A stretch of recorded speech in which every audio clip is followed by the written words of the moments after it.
Hello guys, मेरा नाम है सतीश और स्वागत करता हूँ आप सभी का हॉरर जोन चैनल में। आज मैं एक्सप्लेन करने वाला हूँ 2024 में रिलीज हुई American horror suspense thriller movie the inheritance को। इस मूवी के डायरेक्टर है अलेजांद्रो ब्रूगस और इसकी स्टोरी एक मेंशन के अंदर की है जिसमें पूरी फैमिली फंस जाती है। मुझे ये मूवी अच्छी लगी। इसे देखते वक्त हमें रेडी और नॉट मूवी की जैसी फीलिंग आती है। थोड़ा अलग कॉन्सेप्ट है जो इस मूवी को यूनिक बनाता है। तो चलिए शुरू करते हैं मेन वीडियो को।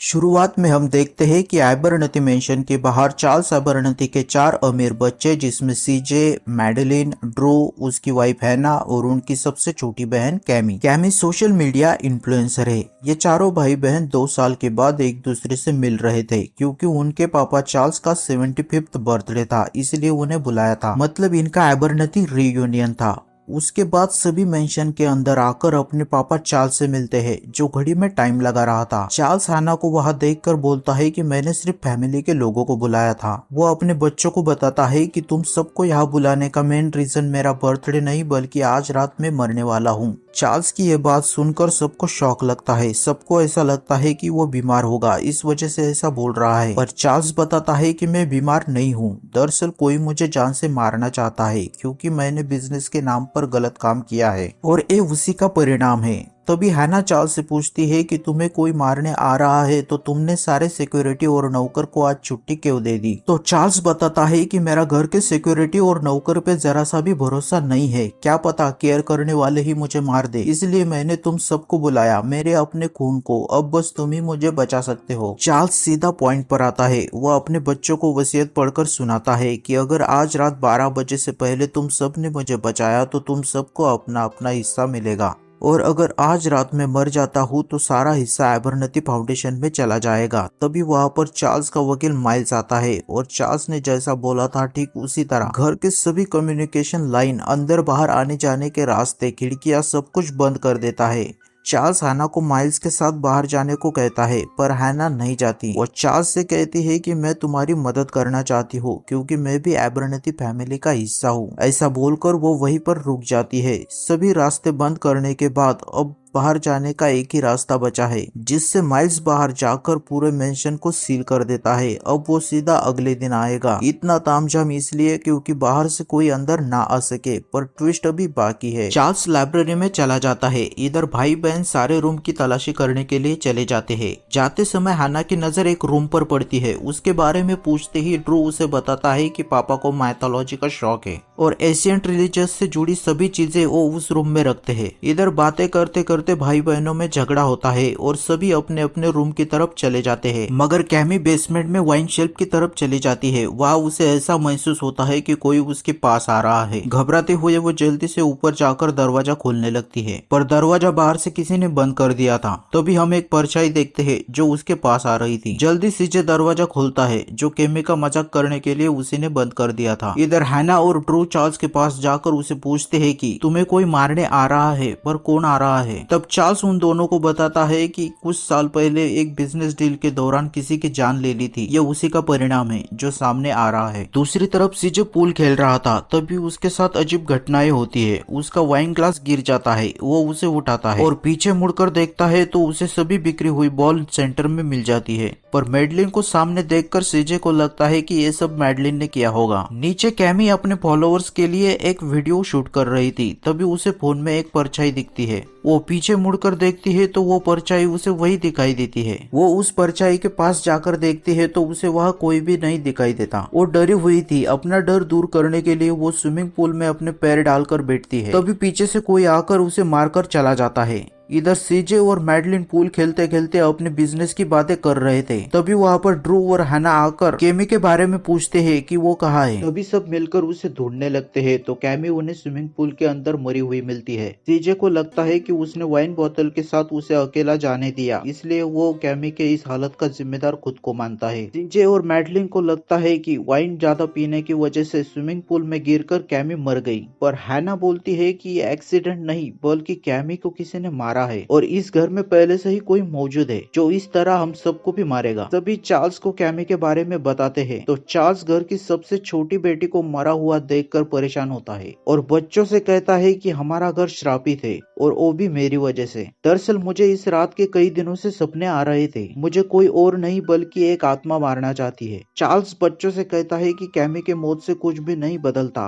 तुम्हें अभी भी मेरी हिफाजत करनी है। आज तुमने साबित कर दिया कि तुम सच्चे आइबरनती हो। मैं कैमी का हिस्सा तुम सबको बांटूंगा। अब तुम $2 बिलियन से ज्यादा अमीर हो। चार्ल्स अपनी हिफाजत के लिए अपनी राइफल सीजे को देता है, जिसमें सिर्फ 2 गोलियां थी। जाते समय ड्रू चार्ल्स को बताता है कि जब तक फैमिली का कोई मेंबर फैमिली नॉक नहीं करता तब तक दरवाजा खोलना नहीं। मन में बदले की आग लेकर सभी उस किलर आत्मा को ढूंढने के लिए चले जाते हैं। तभी सीजे को लगता है कि कैमी को ड्रू और हैना ने ही मारा होगा, क्योंकि कैमी की तलाश करने के लिए सबसे पहले तुम ही मेरे पास आए थे। वैसे भी इस घर में बाहर से तो कोई नहीं आ सकता, तो किलर हम में से ही कोई एक है। सीजे का पूरा शक ड्रू और हैना पर जाता है। इसी कारण दोनों में झगड़ा होता है और दोनों अलग हो जाते हैं। उसके बाद ड्रू और हैना स्विमिंग पूल की तरफ जाते हैं तो उन्हें कैमी की लाश गायब मिलती है। इतना सब कुछ होने के बाद हैना को कुछ ठीक नहीं लगता। वो खिड़की को तोड़ने लगती है, पर खिड़की बुलेट प्रूफ होने की वजह से नहीं टूटती। वो ड्रू से कहती है कि हमें यहाँ से निकलना होगा। हमें कुछ भी नहीं चाहिए, पर इस नरक से निकलकर हम जिंदा तो बचेंगे। शायद कोई तो रास्ता होगा यहाँ से बाहर निकलने का। इधर मैडलिन कैमी के रूम में जाकर उसकी मौत का अफसोस कर रही थी, तभी उसे सामने कैमी दिखाई देती है। उसी वक्त सीजे आकर लाइट लगाता है तो सामने उसे कैमी की पेंटिंग दिख रही थी। मैडलिन को डरा हुआ देखकर सीजे मैडलिन से कहता है कि क्या बात है। तब मैडलिन सीजे से कहती है कि मैं एक लड़के के साथ एंगेज थी, पर उसका परिवार ऊंचे खानदान का नहीं था, इसलिए पापा ने उसे मना कर दिया और ड्रू ने हैना से शादी कर ली। फिर भी पापा को हैना पसंद है। मॉम के अंतिम संस्कार के दिन भी हैना ने पापा का हाथ पकड़ा था। अब वो हमें भी रिप्लेस करना चाहती है।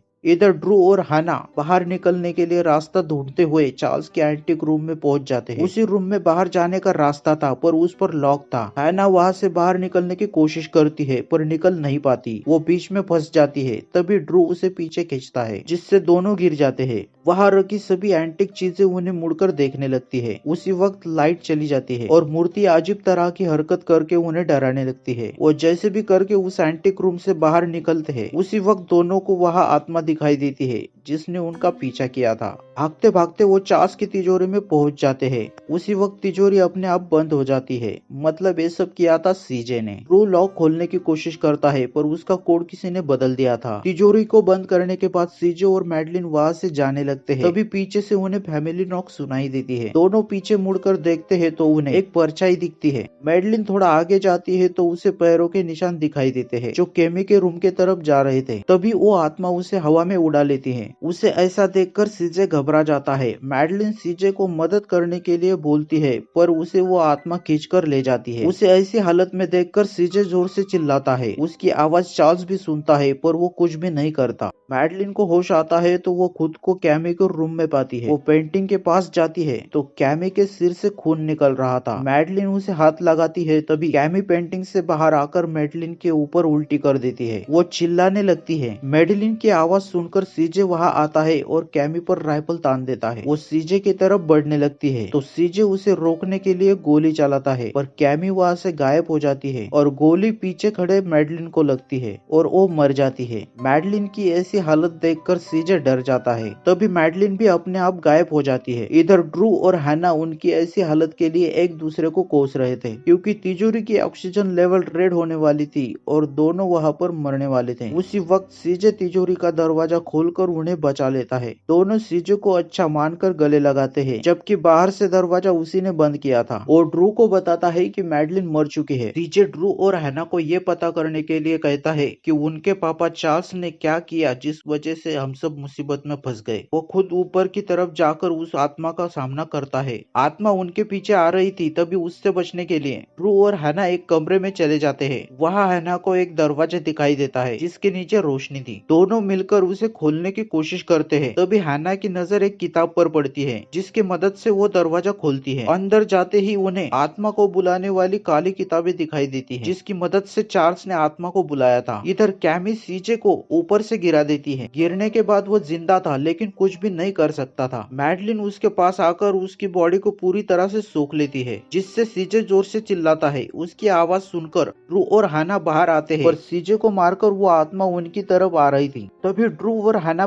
फैमिली नॉक करके चार्ल्स को लाइब्रेरी का दरवाजा खोलने के लिए कहते हैं। हैना चार्ल्स से पूछती है कि तुमने किसे समन किया। तब चार्ल्स सारी बात बताता है कि उसके फादर की गलती की वजह से उनकी फैमिली पूरी तरह से गरीब हुई और मुझे गरीबी बिल्कुल भी पसंद नहीं थी, इसलिए मैंने डीमन मीमन से एक डील की कि मुझे पैसा, पावर, ऐशो आराम सब कुछ चाहिए और उसके बदले में मैं तुम्हें अपनी 75th बर्थडे पर अपनी आत्मा सौंप दूंगा। मतलब चार्ल्स खुद की जान डीमन को देगा। पर चार्ल्स बताता है कि उसकी पत्नी के मरने के बाद उसे और भी जीने की इच्छा थी, उसे और भी कुछ करना था, इसलिए उसने लालच के दानव मीमन से फिर से एक डील की। वो अपने आत्मा के बदले आज रात 12 बजे से पहले अपनी पूरी ब्लड लाइन मतलब उसके सारे बच्चों की जान डीमन को देगा और आखिरी एबरनती वो खुद बनेगा। ऐसा बोलने के बाद वो ड्रू को गोली मार देता है और मेमन को बुलाकर बॉडी को क्लेम करने के लिए कहता है। वो हैना को कहता है कि मैंने तुम्हें बाहर जाने का मौका दिया था पर तुम नहीं गई और यहाँ जो कुछ भी हुआ इसका आखिरी गवाह तुम हो। इस वजह से चार्ल्स हैना को गोली मारता है पर वो बच जाती है। किसी भी तरह से वो चार्ल्स को चकमा देकर नीचे पड़ी सीजे की राइफल उठाती है और चार्ल्स का टारगेट पॉइंट पर आने का वेट करती है। जैसे ही चार्ल्स सामने आता है तो हैना उसे गोली मार देती है। नीचे गिरते वक्त वो घड़ी से टकरा जाता है जिससे वो घड़ी उसके पैरों पर गिर जाती है। ये वही घड़ी है जिसमें चार्ल्स ने सुबह टाइम लगाया था। वो हैना को चालाकी दिखाते हुए कहता है कि तुमने अगर मुझे 12 बजे से पहले बचाया तो मैं तुम्हें सारी विरासत दे दूंगा। पर हैना उसकी बात नहीं मानती। वो उसे बताती है कि मैं प्रेग्नेंट हूँ। लास्ट एबरनती तुम नहीं बल्कि मेरी बेटी है। दरअसल चार्ल्स के 75th बर्थडे पर ड्रू और हैना चार्ल्स को यह सरप्राइज देना चाहते थे। चार्ल्स अपनी जान बचाने की कोशिश करता है पर जैसे ही घड़ी में 12 बजते हैं तो मेमन आकर चार्ल्स के 12 बजाता है, मतलब उसे मार देता है। सुबह माइल्स आकर मेंशन का दरवाजा खोलता है तो सिर्फ हैना बाहर आती है और अपने कार में बैठकर अपने घर चली जाती है। तो गाइज यहाँ पर होती है द इनहेरिटेंस मूवी की एंडिंग। आपको ये एक्सप्लेनेशन कैसा लगा मुझे एक लाइक और कमेंट करके जरूर बताओ। मेरे पास ज्यादा इक्विपमेंट नहीं है। इस वीडियो को मैंने अपने मोबाइल में रिकॉर्ड किया है। मोबाइल में रिकॉर्ड करना थोड़ा मुश्किल हो जाता है तो आप प्लीज सपोर्ट करिए और हॉरर जोन चैनल को सब्सक्राइब नहीं किया तो सब्सक्राइब कर लो। मिलते हैं अगले वीडियो में।